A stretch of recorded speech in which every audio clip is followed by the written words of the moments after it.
All images Alex Cran's Gizmodo. In the years since its release, Apple TV has often lagged behind competitors, seemingly forgotten by Apple in favor of phones, computers, and even watches, and the Apple TV's status as the other on Apple's list of sales feels evident when you notice how late to the 4K party it is.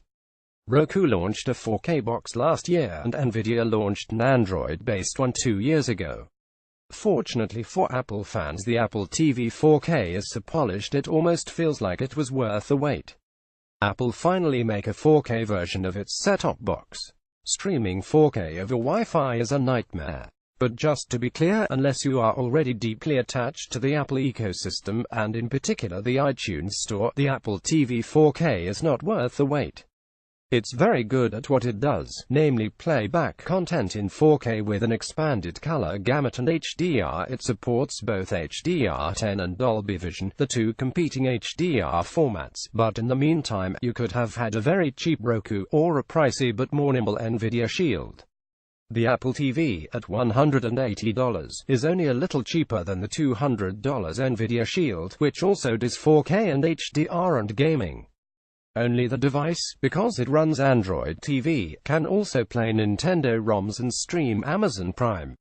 So why on earth would one ever recommend the Apple TV? Because this thing does what Apple usually does best. It takes a finicky concept and boils it down into something a roommate, parent, or even that old college buddy with 2 kids, a full-time job, and 0 free time could use. tvOS has to be the most polished TV operating system I've used, and even when I'm faced with its limitations, no Amazon Prime until later this year, I don't find myself too bothered. Everything is so pretty and so easy to use that it's hard to be annoyed. Typing in passwords is easy because I can just hold down the Siri button and spell them out, and while swiping on the remote's little touchpad to navigate menus feels weird at first, after a couple of hours of use you won't even notice I certainly didn't. The remote is simple, and super easy to get familiar with, but the touchpad can take getting used to. Apple TV also has the absolute easiest method yet for finding good 4K HDR movies to watch. I'm not talking about whatever Netflix airs on a whim, but movies that have just left the theater, like Wonder Woman or Kong Skull Island. Sony was the first to offer first-run 4K HDR movies with its expensive Ultra HD media player. You could watch the latest Spider-Man or other Sony films as soon as they left theaters, but the box and movies were pricey and the navigation menus were ugly. There are exactly 3 ports on this simple box: power, HDMI, and Ethernet. Both Roku and Android have offered solutions since, but those solutions have been bad. The apps, usually Vudu, Amazon, or a combination of both, are unattractive, and thanks to poor labeling, you're never actually sure if the movie you're spending $10, $20 on is actually in 4K and HDR. With the Apple TV, those movies are clearly labeled, and Apple promises that as movies already in its library are made available in 4K and HDR, the price for those flicks will remain the same, regardless of whether you bought it as an HD film initially or not.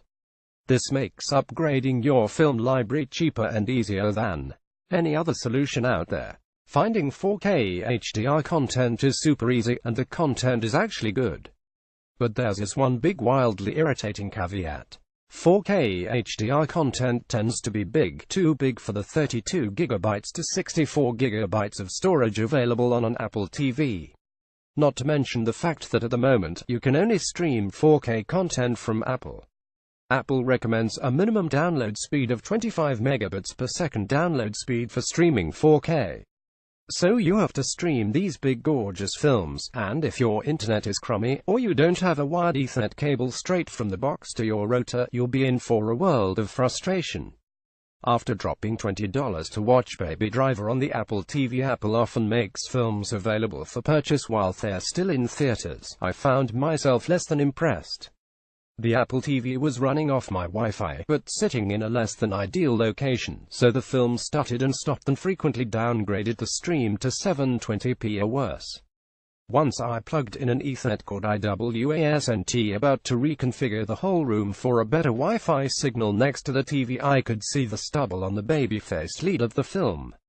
Wonder Woman looked great too, and Sense8, Stranger Things, and Daredevil Season 2, 3 Netflix shows shot in 4K and HDR, all looked as good and vibrant as they do on the Nvidia Shield. Since I sorted the internet issue to 4K, Apple TV has had few issues. It's a solid device. If you're already invested in the iTunes Store, don't want to mess with the potential fussiness of Android on the Nvidia Shield, or you're desperate to have very nice-looking first-run movies without dropping cash on a Blu-ray player, then the Apple TV 4K should be at the top of your list. It can't do as much as the Nvidia Shield, and it isn't as cheap as the Roku Ultra, but this little $180 box usually just works, and it looks great while it does it. Read me, it plays back content at 4K with HDR when applicable. Finally, the menus and navigation are all intuitive and handily the most attractive available. First-run movies, and even films still in theater, can be had for $20 a pop, and they'll automatically upgrade to 4K HDR when available, with no additional cost. Definitely plan to string along an Ethernet cable if you want to enjoy 4K content.